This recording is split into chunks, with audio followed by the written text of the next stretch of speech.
بنركة يا مساء الجمال يا حبيب اخوك، كل سنة وانت طيب. انا نرد افلام، والنهاردة جايين عشان نريفيو فيلم يجي بس وبدون حرق طبعا. والفيلم ده بيتعرض دلوقتي في السينمات في موسم عيد الفطر 2026. الفيلم بيحكي عن شوقي وصابر، شابين من الأميرية ظروفهم الحياتية صعبة، فبيقرروا إن هم يعملوا موقع يقرصن كل الأفلام والمسلسلات سواء كانت قديمة أو في السينما، والموقع ده هو ايجي بيست. والله انا حبيب اخوك ما اخبيش عليك، بس ايجي بيست ده ساهم في صناعه نرد افلام شخصيا. المهم ان قصه الفيلم مبنيه على القصه الحقيقيه لصناع موقع ايجي بيست فعلا، بس متضاف ليها شويه دراما عشان تكون قصه عن الصحاب والحب. وبصراحة شوية الدراما دي كانت بيرفكتو، لأن طريقة سرد الفيلم وحكايته للحكاية بنظام الفلاش باك هيؤدي لبلوت تويست في آخر القصة، وأنت قد تكون تتوقعه وأنت بتتفرج، بس حتى لو توقعته مش هتقدر تنكر إن هو هيبقى بلوت تويست حلو فعلا. وأنا طبعا مش هحرق لك إيه هو، بس هو حلو. الحاجة الوحيدة اللي تعيب طريقة السرد اللي هي عجباني انه في اول الفيلم الريتم كان سريع زيادة عن اللزوم. كنت في الاول تحس ان انت بتنهك كده والقصة بتتحكي، بس بعد كده بصراحة لا، الريتم اتظبط كتير في باقي الفيلم. والفيلم ده هو اول تجربة سينمائية لمروان بابلو، ولو انت ما تعرفش مين هو مروان بابلو فهو رابر مشهور واسمه بابلو نسبة لبابلو بيكاسو، وتراكاته حلوة وينصح بيها بصراحة. يعني انا لسه من شوية كنت مشغل تراك ابو مكة عشان بحب التراك ده. المهم اننا كنا دايما بنشوف مروان بابلو في كليبات تراكاته والبرسونا اللي هو عاملها لنفسه، بس احنا اول مرة نشوفه بيمثل ويكون اول دور ليه هو دور درامي مليان تحولات درامية. بس بصراحة مروان بابلو طلع ممثل شاطر وعمل دوره حلو جدا، والمشاهد الدرامية بتاعته اللي كانت كلها تحولات وانفعالات كانت كتيرة، كلهم كانوا حلوين. انا ما قدرتش امسك مشهد هو عمل وحش. ويعني يا فنان بنسمعك من ايام ما كان اسمك داما. بالنسبة لاحمد مالك بقى، شفت لما عملت دور شاب شعبي عادي بيتكلم عادي وشك نور ازاي، وبطلت الحاجات الغريبة اللي اتعملت في مسلسل سوا سوا دي. وكانت المفاجأة بالنسبة لي هي سلمى أبو ضيف، واللي بعد ما شفناها في رمضان في مسلسل عرض وطلب، في العيد بتقدم دور مختلف تماما. وبجد كل مدى سلمى بتثبت قد ايه هي شاطرة وعندها بوتنشال انها تروح في حتة حلوة فعلا. والدراما والتمثيل الكويسين دول ما ينفعش اذكرهم وما جابش سيرة احمد الرافعي. الراجل ده بجد رائع، احنا ليه مش بنشوفه كتير؟ والفيلم كان لا يخلو من الافيهات وشوية كوميديا صغيرين كده، واللي كانت كلها تقريبا طالعة من ميشيل ميلاد،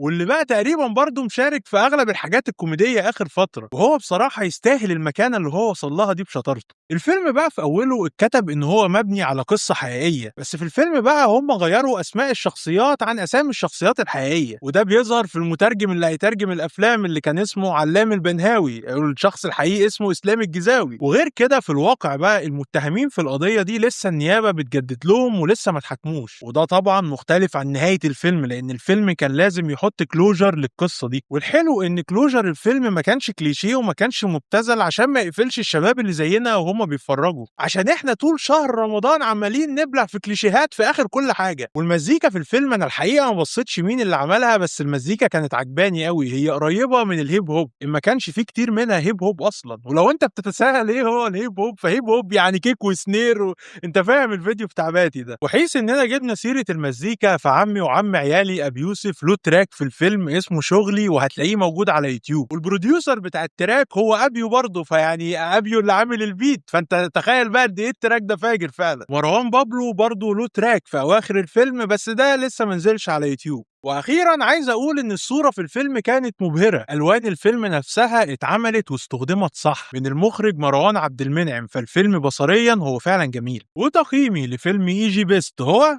7/10. فيلم ريكومندد انه يتشاف وعجبني شخصيا، وعلى المستوى الدرامي فهو كويس جدا. وبس كده، يبقى اعمل سبسكرايب يا حبيب اخوه. سلام عليكم.